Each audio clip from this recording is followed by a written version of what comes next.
Cerpen Dompet, karya Edward Horace S.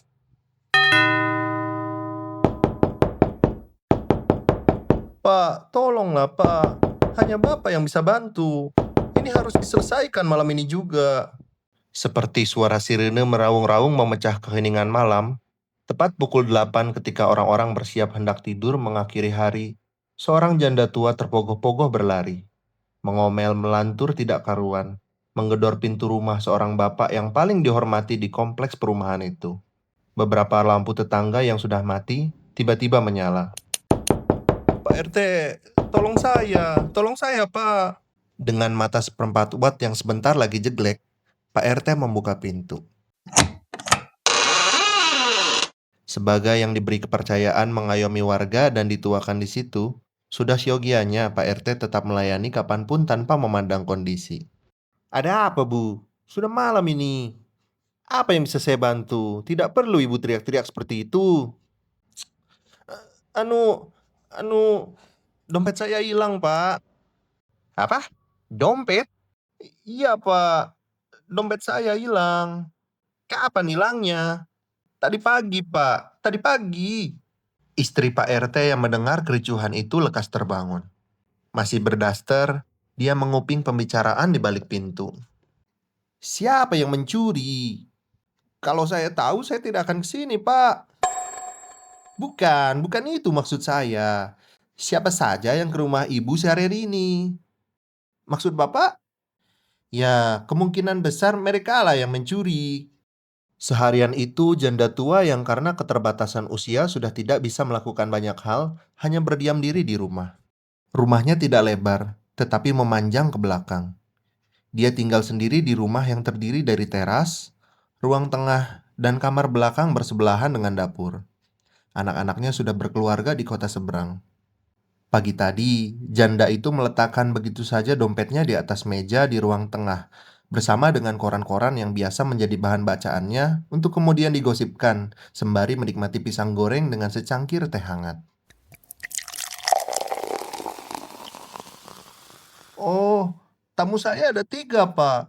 Yupaijan, Bu Sulenko, dan Kang Maido, katanya sembari mengelus-ngelus rambutnya yang beruban banyak itu.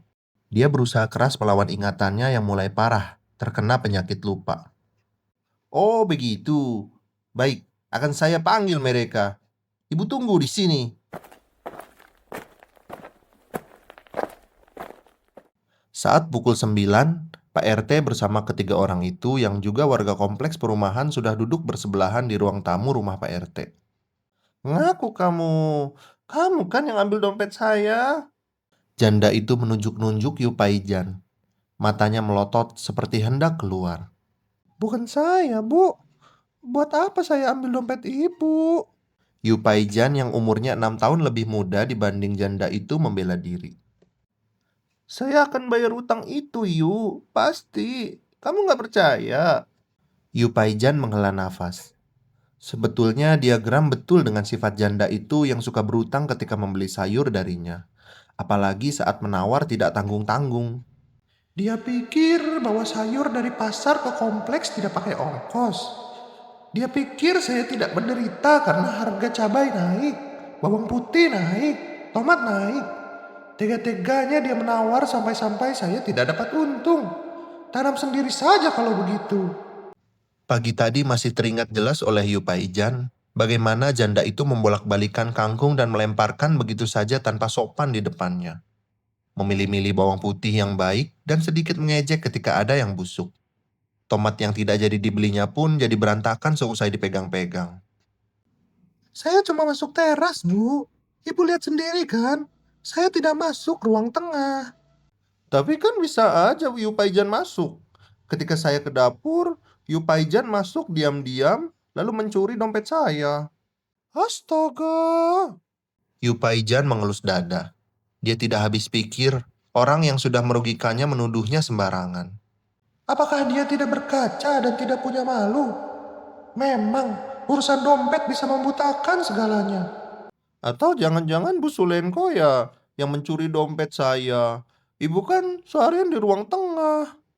Bukan saya, Bu. Me me benar. Suara Bu Sulenko terdengar perlahan, terbata-bata. Apa gara-gara ibu tidak suka pendapat saya mendukung Bu Narimo jadi kepala desa? Terus ibu ngambil dompet saya. Ya ampun, Bu. Tega sekali ibu menuduh saya seperti itu. Bu Sulenko dengan kacamata tebalnya sudah terkenal sebagai teman bergosip janda itu. Setiap kemana saja, mereka sering ditemukan berdua bak suami istri. Beberapa ibu tidak suka berkumpul dengan mereka. Apalagi janda itu menjadi tim sukses Bu Narimo sebagai kepala desa. Yang nyata-nyatanya Bu Narimo hanyalah pendatang baru di desa itu. Dan saingannya, Bu Laksono, adalah adik kandung Bu Sulenko. Seharian sempat mereka bersih tegang. Biasanya mereka akan makan siang bersama selesai ngobrol. Tetapi siang itu Bu Sulenko pulang cepat-cepat ketika janda itu sedang di toilet. Mana tahu, ibu ngambil saat saya di toilet. Astaga, ibu jahat sekali. Buat apa saya mencuri dompet ibu? Saya sudah kaya. Saya tidak butuh uang ibu. Dompet itu sangat disayangi janda itu. Berwarna biru, berbahan kulit dengan luas 20 kali 10 cm persegi. Dompet itu terlalu penting.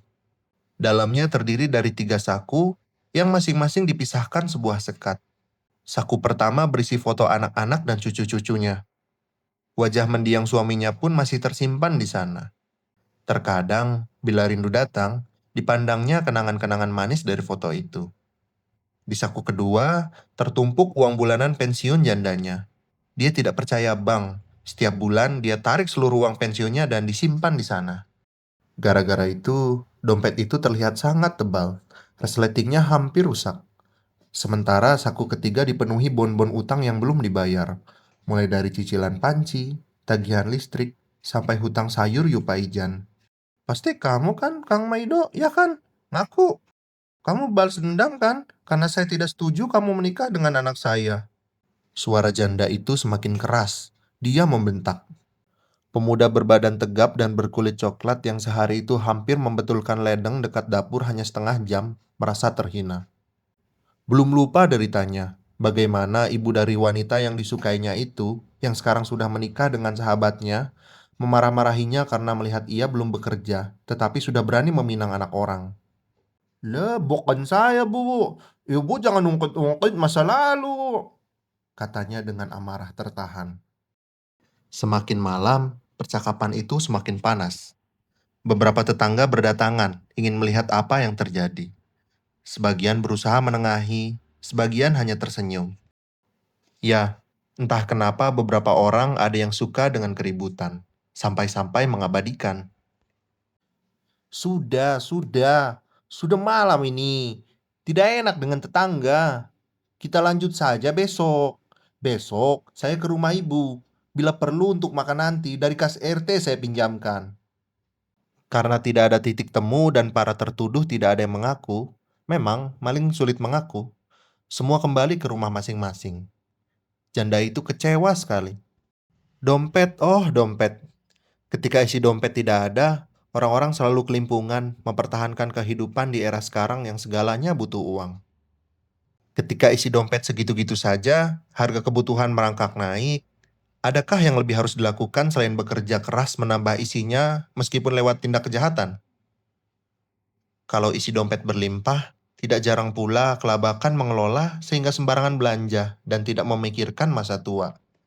Bersama tetangga sebelahnya, janda itu diantar pulang. Di rumah, di atas tempat tidur, tepatnya di atas bantal kesayangannya yang sedikit terangkat, janda itu masih saja mengomel, ngelantur nggak karuan. Dalam pikirannya, terbayang-bayang bagaimana dia harus memenuhi kebutuhan makan besok. Bagaimana dia harus bercerita kepada anak-anaknya tentang tanggung jawab atas uang yang sudah diterimanya baru kemarin.